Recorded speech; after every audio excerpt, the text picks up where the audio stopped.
Muchas bendiciones para su vida y para su familia. ¿Ha escuchado usted la frase de algún predicador que ha dicho: usted no puede ser más un cristiano de banco? Esa frase, cristiano de banco, la escuché de cuando era bien pequeño.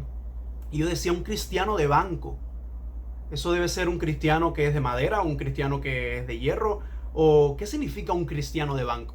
Cuando los predicadores usan eso, y al menos yo recuerdo en mi época cuando era bien jovencito, que los predicadores lo usaban para hacer simplemente la diferencia entre un cristiano que está en las manos de Dios, que está sirviendo al Señor en algún área determinada de la iglesia, y un cristiano de banco hacía referencia a alguien que sencillamente estaba sentado en el banco como un espectador y no participaba en ningún devocional, no participaba en ningún evangelismo, en ningún tiempo de vigilia, de ayuno, oración, sino que simplemente iba en el horario del servicio al culto y regresaba a su casa. Así que hoy yo quiero que usted piense sobre el término de estar sirviendo al Señor, y voy a hablar bajo el título Características del llamado de Dios. ¿Por qué he titulado de esta manera el sermón que vamos a compartir hoy? Porque yo creo que Dios hace un llamado específico a cada uno de nosotros para que le sirvamos en diferentes áreas. No todos somos predicadores, no todos somos evangelistas, no todos somos maestros, pero lo que sí está claro que todos aquellos que Dios nos ha llamado a la salvación tenemos una área específica donde servir a Dios. El problema está en que a veces nosotros nos comparamos con otras personas o con los llamados de otros hermanos o hermanas y pensamos que Dios no nos ha llamado a nosotros a nada. Pero en realidad lo que debemos descubrir es las características que tiene ese llamado de Dios. ¿Por qué razón? Porque yo no estoy tan preocupado en qué Dios te está llamando. Estoy más preocupado en que tú respondas a ese llamado. Porque si Dios te quiere usar en un área específica, Él lo va a mostrar. Pero la pregunta es si conoces tú las características del llamado poderoso de Dios al ministerio. El texto que vamos a estar compartiendo se encuentra en Jeremías capítulo 1, versículo 1 al 12. Y asimismo he titulado el sermón Características del llamado de Dios. Y voy a dar la primera característica y después vamos a ir leyendo los versículos. La primera característica del llamado que Dios nos hace es que surge en medio de la necesidad. Vamos a leer Jeremías 1 del verso 1 al 3. Las palabras de Jeremías, hijo de Hilcías, de los sacerdotes que estuvieron en Anatot, en tierra de Benjamín, palabra de Jehová que le vino en los días de Josías, hijo de Amón, rey de Judá, en el año 13º de su reinado. Le vino también en días de Joacim, hijo de Josías, rey de Judá, hasta el fin del año 11 de Sedequías, hijo de Josías, rey de Judá, hasta la cautividad de Jerusalén en el mes quinto. Cuando leemos cada uno de estos nombres, están puestos allí con un propósito. Y el propósito es que si usted lee estos nombres y los busca en el libro de los Reyes y las Crónicas, usted se va a dar cuenta que se está hablando de los últimos 40 años del reinado de Judá. Y lo que nosotros estamos viendo en este reinado es que en esos últimos 40 años se creó la mayor crisis religiosa, social y política en el tiempo de Jeremías. Es decir, que eran los últimos 40 años donde la nación, por rebelde, por obstinada, ya el reino del norte había sido destruido hacía muchos años por la misma causa de ser obstinados y rebelde a Dios. Ahora esta nación, sus reyes también se habían pervertido, y en medio de todo eso estaba en su peor momento histórico en relación con Dios. Y por supuesto, cuando la relación con Dios está mal, todo lo demás es afectado. Así que en este término podemos ver que el llamado de Dios surge en medio de la necesidad. ¿Qué significa que surge en medio de la necesidad? Que entre tantas personas sin compromiso, Dios llamó a un joven. La nación estaba lejos de Dios y cerca del pecado. Asimismo, hoy hay muchas personas que no se dan cuenta, que no pueden mirar más de su nariz adelante y darse cuenta la necesidad que tiene el mundo de Cristo, la necesidad que tienen las familias de Dios. Hermanos, si usted y yo no miramos a nuestro alrededor y vemos la necesidad que tiene este mundo que se pierde sin Jesucristo y solo nos concentramos en nosotros, estamos fallando a Dios.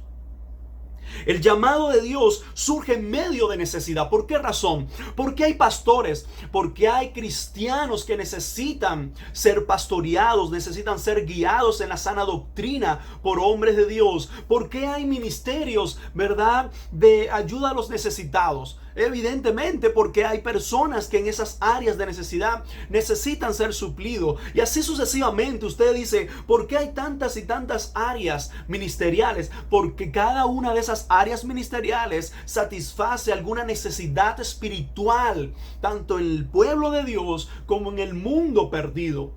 Así que nosotros podemos darnos cuenta que hay una necesidad alrededor nuestro. Simplemente en tu tiempo de oración di, Señor, yo estoy viendo que hay una necesidad en mi barrio. Estoy viendo que hay una necesidad en mi trabajo. Estoy viendo que hay una necesidad entre mis vecinos o personas conocidas, o en tal lugar estoy viendo que hay una necesidad, o veo el televisor y estoy viendo esta necesidad. Mire, sea receptivo a la voz de Dios. Porque cuando usted ve una necesidad y siente cómo su corazón arde por cómo Dios puede arreglar esa situación, es muy probable que tú estés escuchando la voz de Dios en el área específica donde Él quiere usarte. Así que, en primer lugar, podemos ver esta característica. Segunda característica del llamado de Dios es que es Dios apostando por ti. Verso 4 y 5 dice de esta manera: Vino pues palabra de Jehová a mí diciendo, antes que te formase en el vientre, te conocí, y antes que nacieses, te santifiqué, te di por profeta a las naciones. ¿Por qué decimos en esta característica que es Dios mismo apostando por ti? Lo que Dios estaba haciendo era apostando por Jeremías, porque le estaba llamando específicamente a él. Así que hay una gran similitud cuando nosotros vemos los apóstoles. A veces nos perdemos porque vemos en las películas que los apóstoles son hombres de barbas, ya pasan muchos de ellos los 40, 50 años. Pero eso, según historiadores, no parece ser la evidencia real de la edad de los apóstoles. Tanto es así que miren, si usted ve el proceso por el que pasaba un judío desde la temprana edad, esto es interesante para notar que cada uno de esos 12 hombres que Jesús escogió, ninguno de ellos estaba en una yeshiva, es decir, en un seminario estudiando. Eso, al unirlo con el proceso de todo varón judío que debía pasar por las diferentes yeshivas, voy a darle simplemente 3 características que dicen algunos historiadores, y es que dice que hasta los 10 años, los muchachos hebreos pasaban por el Beit Shefer, que era donde se estudiaba la Torá. Cuando ellos pasaban de los 10 años, hasta los 15 años, ellos pasaban por el Beit Talmud, que era de Génesis a Malaquías, estudiando toda lo que es para nosotros el Antiguo Testamento. Y de ahí en adelante pasaban por el Beit Midrash, que eran todos los comentarios rabínicos de 15 años en adelante. Pero lo que pasaba es que, según algunos historiadores, creen que ellos tenían esa enseñanza y después pasaban a la siguiente, pero algunos que quizás no se desarrollaban tan bien en esas áreas, entonces pasaban al estudio de los padres.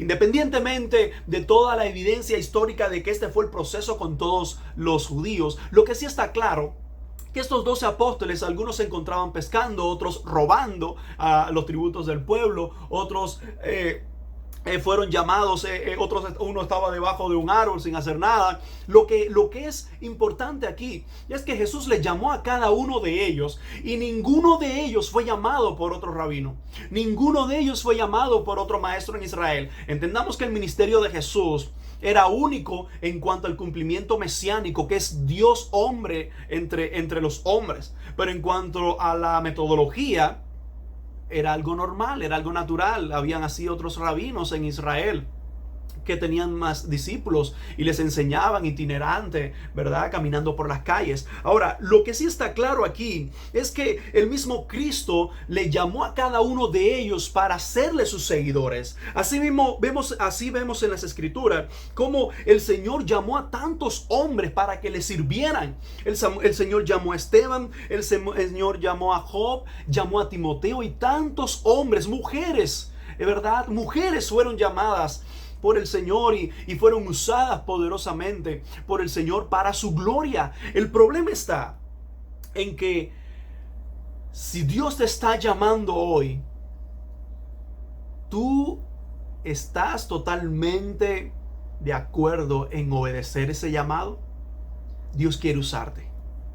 Si ya Dios te está usando, pues Él va a seguir mostrando su gloria a través de ti. Pero quizás Él te está llamando a una nueva área donde Él quiera que tú le sirvas. Mira, esta característica que es Dios apostando por ti.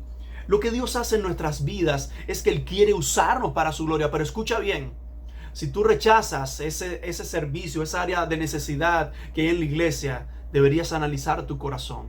Porque cuando alguien ha entregado por completo su vida a Jesucristo, se da cuenta que no puede decirle que no al Dios que le rescató de la muerte, al Dios que le ha dado vida eterna. Y que es un privilegio decir, Señor, yo quiero que tú me ayudes a cumplir con este llamado. El Señor le dijo a Jeremías, te conocí, te santifiqué y te di por profeta a las naciones. El llamado tripartito acá es, te conocí, Jeremías, pero dice, antes que te formase en el vientre, ya yo, dice, te conocí. La palabra hebrea para conocí aquí es yadah, que es una palabra que habla de intimidad. Incluso en algunos otros contextos se usa de la relación íntima del hombre con su mujer, pero también se usa de Dios con Abraham. Dice, Abraham mi amigo, ¿verdad? Conoció el Señor Abraham. Y cuando nosotros entendemos cada una de estas explicaciones, lo que Dios le está diciendo a Jeremías es, Jeremías, yo te conozco más de lo que tú te puedes conocer o puedes imaginar. Hermano, Dios te conoce. Hermano, Dios sabe en lo que tú eres débil. Hermano, Dios sabe lo que tú no puedes hacer por ti mismo. Hermano, Dios sabe más que tú mismo en que tú sí puedes vencer y en que tú no deberías ponerte a servir a Dios, a servirle a Él. Dios sabe mejor que nosotros cuáles son nuestras propias debilidades.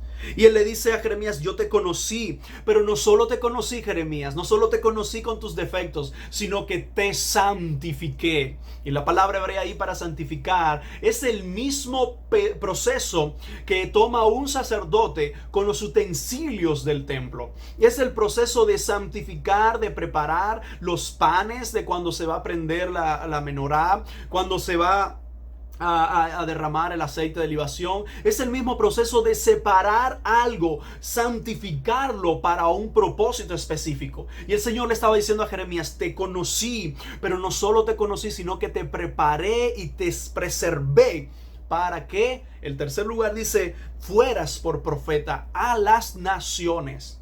Esto nos dice a nuestras vidas que Dios es el que te llama, el que te capacita, el que hace todo lo necesario para que tú y yo podamos servirle con éxito. Ahora, tercera característica que tiene el llamado de Dios es que tiene confrontación. Podemos leer el verso 6 y 7 que dice así: y yo dije, Señor Jehová, he aquí no sé hablar, porque soy niño. Y me dijo Jehová, no digas soy un niño, porque a todo lo que te envíe irás tú y dirás todo lo que te mande. El llamado de Dios tiene confrontación. Dios nunca se equivoca cuando llama. No pensemos, hermanos, que es que no hay nadie más y Dios te está llamando a ti. Dios no te necesita. Dios no me necesita. Pero ¿por qué nos llama entonces? ¿Por qué digo que Dios no me necesita? En primer lugar, digo que Dios no me necesita porque Él sin mí sigue siendo Dios. Él sin ti sigue siendo todopoderoso, suficiente, soberano. Ahora, ¿por qué te llama? Porque Él es soberano, poderoso y todo suficiente, pero Él quiere usarte para la gloria de Él. Es la diferencia en que Dios te llama, aún sin tú ser imprescindible. Aquí el imprescindible es Él. Cuando vemos que el llamado tiene confrontación, entendamos que a veces hay cosas que obstaculizan el llamado de Dios. Una de las cosas que obstaculizan el llamado de Dios es nuestra propia incapacidad, sea mental, física o espiritual. A veces nos sentimos como que no tenemos la capacidad, tanto mental, física, espiritual incluso, para servir a Dios. Pero sabes que Dios no nos llama por nuestra capacidad, sino que Él nos llama por amor a nuestras almas.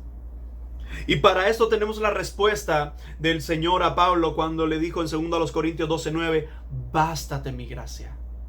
Si tú te sientes incapacitado mentalmente, físicamente, espiritualmente, La gracia de Dios es suficiente para que tú y yo le podamos servir. Otro de los obstáculos que nosotros encontramos frente al ministerio es el miedo al fracaso. ¿Tienes miedo tú a fracasar? ¿Tienes miedo tú a fallarle a Dios en un área específica? Bueno, dice Romanos 10:1, todo aquel que en Él creyere no será avergonzado. Si Dios te está llamando, escucha bien. Si Dios te está llamando a un área específica, si Dios te está llamando al ministerio pastoral y tú dices, pero ¿y si fracaso? Escucha, eso es un sentimiento normal. Lo que debes entender es que si Dios te está llamando, tú debes tener la claridad por medio de la voz del Espíritu de que ese es tu llamado. En ocasiones se acercan jóvenes y me dicen, pastor, creo que Dios me está llamando. ¿Qué tengo que hacer para entrar al seminario? Para prepararme en el área teológica. Y mi respuesta siempre ha sido la misma. Trata de estar seguro con toda tu fuerza de que es la voz de Dios. Escucha, estar seguro con todas tus fuerzas que es la voz de Dios no es tener miedo al fracaso, no es pensar que no puedes o saber que eres débil. Estar seguro que es la voz de Dios la que te está llamando al ministerio es que aun cuando tienes muchas cosas en contra, tienes solo una a favor y eso es suficiente, que es Dios en el asunto. Cuando Dios te esté llamando a un área específica, dile, Señor, muéstrame tu voluntad. Muéstrame que eres tú. El problema es que a veces Dios lo muestra y la gente aún así sigue pidiendo más y más confirmación. Cuando ya todas las confirmaciones han sido dadas. Otra de las cosas que obstaculizan el llamado a Dios es, el llamado de Dios es el compromiso con este mundo. A veces estamos tan enraizados en el trabajo, en el deporte o en diferentes áreas que nos están robando el tiempo de servir a Dios. Dice la palabra en 2 de Juan 2:15, no améis el mundo ni las cosas que están en el mundo. Si alguno ama el mundo, el amor del Padre no está en él. No dejes que nada de este mundo, que será pasajero y que no pasará a la eternidad, te quiten la oportunidad hoy de servir al Dios de toda la gloria. ¿Y sabes qué pasó? Dios confrontó a Jeremías cuando él dijo, Señor, yo no sé hablar porque soy niño. Algunos comentaristas creen que Jeremías se encontraba a cerca de los 17, 18 años. Era un adolescente. Y lo que Dios le estaba llamando a hacer es un pueblo que está en el peor momento de su vida espiritual. Y el Señor le está diciendo, no digas que eres un niño. Es decir, no digas que tú no puedes, porque Jeremías dijo que era un niño, pero Moisés dijo que era torpe de lengua, pero el otro dijo que no podía, el otro dijo que no estaba preparado. Y el Señor le dice, no digas soy un niño, porque a todo lo que te envíe irás tú y dirás todo lo que te mande. Así que en este verso 6 y 7 vamos a ver que Dios confrontó a Jeremías y le dijo, pero vas a ir para cumplir con ese llamado. La siguiente característica del llamado de Dios es que es respaldado por Dios. Dice el verso 8 y 9, no temas delante de ellos, porque contigo estoy para librarte, dice Jehová. Y extendió Jehová su mano y tocó mi boca y me dijo Jehová, he aquí he puesto mis palabras en tu boca. El llamado de Dios es respaldado por Dios. Dios le aseguró a Jeremías su presencia. Y esto es maravilloso. ¿Por qué razón? Porque Dios capacitó a Jeremías para su llamado. Mire, cuando Dios nos llama, Él promete dos cosas. Número uno, vemos en la vida de Jeremías, y también lo hace con nosotros, es que Él promete su presencia. Y en segundo lugar, su poder. Y eso es maravilloso. ¿Por qué razón? Porque la gente sabe decirte cómo ir, pero la gente no va contigo. La gente sabe empujarte, pero la gente no lo hará. En cierta ocasión estaban las cámaras y había una piscina llena de cocodrilos. Y dicen que estaban todas las personas y decían, vamos a dar una recompensa, vamos a dar $10,000 a aquel que pase la piscina nadando. Y vamos a dar, y nadie se lanzaba, por supuesto, nadie estaba loco. Y estaban las cámaras y el periodista decía, vamos, la recompensa, dicen los dueños que van a dar $100,000 a aquel que pase la piscina a nado y salga del otro lado, va a tener una gran recompensa. Y en eso salta un hombre al agua y nada, desesperadamente pasa entre todos los cocodrilos, sale al otro lado, van las cámaras y están de frente a él y le dicen, bueno señor, unas palabras, porque usted ha hecho una hazaña. Y él dice, yo lo único que quiero saber quién fue el que me empujó.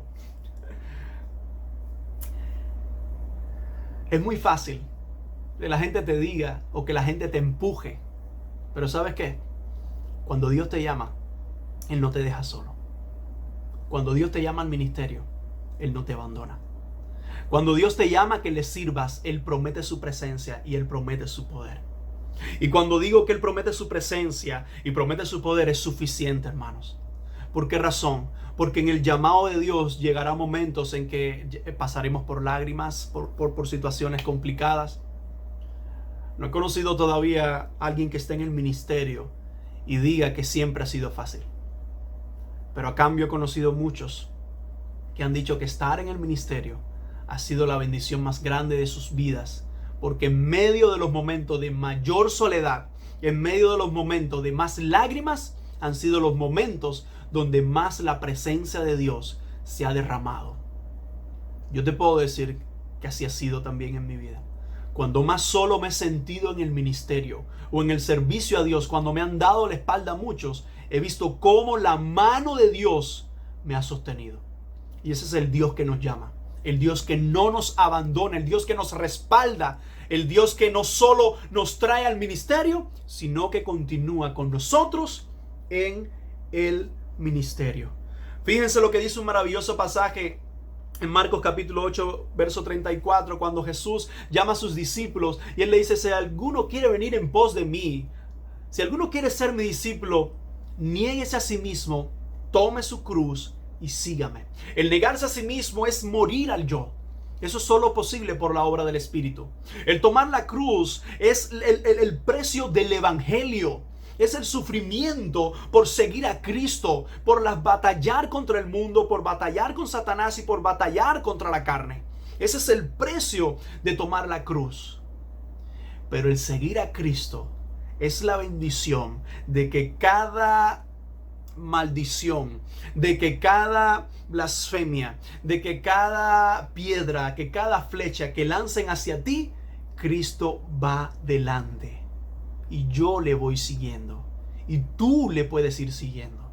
Así que cuando vemos esta característica del llamado de Dios, es que Dios mismo lo respalda. Y quiero hablar de la última característica del llamado de Dios, y está en el verso 10 al 12. Y es que el llamado de Dios es único. Dice así la palabra de Dios: mira que te he puesto en este día sobre naciones y sobre reinos, para arrancar y para destruir, para arruinar y para derribar, para edificar y para plantar. La palabra de Jehová vino a mí diciendo: ¿qué ves tú, Jeremías? Y dije: veo una vara de almendro. Y me dijo Jehová: bien has visto, porque yo apresuro mi palabra para ponerla por obra. Dios tiene un llamado único para cada uno de sus hijos. El llamado específico con Jeremías es: te he puesto sobre naciones y sobre reinos. Así que el llamado no tendría límites. Lo siguiente, el contenido del llamado era arrancar y destruir, arruinar y derribar. ¿Qué tendría que arrancar, destruir, arruinar y derribar? Toda la maldad y la perversidad, todo aquello que estaba en contra de Dios. Cuando Dios nos llama a nosotros al ministerio, de una manera u otra, nosotros nos estamos complicando la vida. ¿Por qué razón? Porque no es un ministerio donde vamos a estar simplemente sentados haciendo papelitos, ¿verdad? Para darle los buenos días a una persona cuando entra a la congregación. Sino que cuando Dios nos llama al ministerio, Dios nos está poniendo en el campo de batalla. Es para arruinar, para destruir, para arruinar, para derribar todo aquello que se ha levantado en contra del nombre de Cristo. Dice la segunda parte, dice para edificar y para plantar. Así que es quitar lo que está mal y poner aquello que venía de parte de Dios. Era lo que tenía que hacer Jeremías. Y así mismo Dios nos llama a nosotros. No para destruir lo que otros han hecho, pero sí para destruir y derribar lo que se ha hecho como pecado, como se ha hecho contrario a la voluntad de Dios. Ese es nuestro llamado para hoy. Y fíjense cómo termina diciendo en el verso 11 y 12. El Señor le hace una pregunta a Jeremías: dime qué ves. Jeremías le dice: veo una vara de almendro. Cuando nosotros vemos esa vara de almendro en Israel, esa vara, según los comentaristas, los historiadores, dicen que la vara de almendro es el primer árbol, que después del invierno florece, anunciando que ha llegado la primavera. Cuando pasa el invierno y todos los árboles, por supuesto, han perdido su follaje, sus frutos, y todos los árboles como que están muertos, están escondidos, y que comienza la primavera, entre todos ellos hay un árbol que es el primero en salir, el primero en dar frutos, y esa es la vara de almendro. Y esto es maravilloso, porque mientras los demás árboles todavía están escondidos, mientras los demás árboles todavía están en su invierno, hay alguien que está anunciando y que está diciendo con sus frutos, con su follaje, está diciendo: el invierno pasó, ha llegado la primavera. El Señor le está poniendo una metáfora a Jeremías, diciéndole de esta manera: bien has visto, porque yo apresuro mi palabra para ponerla por obra. Desde otro punto de vista, lo que le está diciendo Jeremías, mientras los demás profetas están en sequedad espiritual, mientras los demás hombres, los reyes, los sacerdotes, los que debían traer mi palabra, están en perversión, tú vas a mostrar qué es lo que yo voy a hacer con esta nación. Tú serás la voz mía en medio del pecado. Asimismo Dios hace en nuestras vidas. Asimismo Dios te ha llamado a ti hoy. Asimismo Dios te está llamando en este momento para mostrar a tu corazón, para mostrar a tu vida, a tu casa, a tu familia, que hay un llamado divino para ti hoy. El llamado es para hoy, no lo dejes para mañana. ¿Cómo Dios llama? Dios llama a cada uno de nosotros por medio de su Espíritu para bendecirnos y usarnos. ¿Cuáles son las características de ese llamado de Dios? En primer lugar, surge en medio de la necesidad. Sé capaz de mirar la necesidad que hay alrededor tuyo y decirle: Señor, estoy aquí. Ayúdame a suplir esa necesidad con tu poder. El llamado de Dios es Dios mismo apostando por ti. Es Dios respaldándote. En medio de tu vida puedas decir a Dios: Señor, respalda mi vida, respalda mi familia, respalda el ministerio que pones en mis manos, porque quiero servirte y serte fiel.